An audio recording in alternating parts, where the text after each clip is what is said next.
A trend lately in walleye fishing is for a lot of anglers to go to an electric steer trolling motor. Now, what do I mean by electric steer?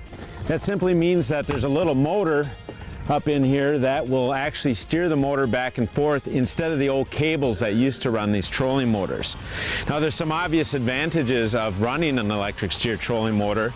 The first one is you can move all around the boat and actually control this.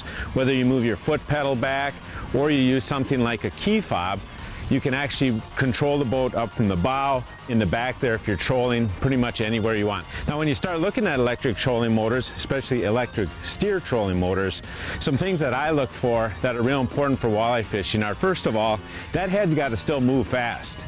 You don't want it just slowly moving around. You can see on this head, when I go left or right, this thing spins right around just about as fast as a cable drive. So that lets you control the boat real precisely, stay on the little brake that you might want to be on, or if you're like out vertical jigging, keep your lines nice and vertical. So a fast moving head is very, very important. The second thing that I want is a real quiet electric trolling motor. Not only when I push the button here and run the prop, you know, it should be nice and quiet, but that the steering motor has to be quiet, as well as the bracketing shouldn't be creaking around. Because the reason you're using an electric trolling motor is to be stealthy, to be quiet, to sneak up on these walleyes.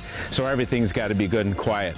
The last thing that I really need out of a trolling motor, especially for me, is durability. You know, I'm out in rough water an awful lot. I've got to have good solid bracketing. We've actually run this motor quite a bit in really big waves, and the bracketing has held up great. So electric steer trolling motors, great for walleye fishing. Just make sure that they're strong enough, they're quiet enough, they let you be remote, and it'll make you a better fisherman.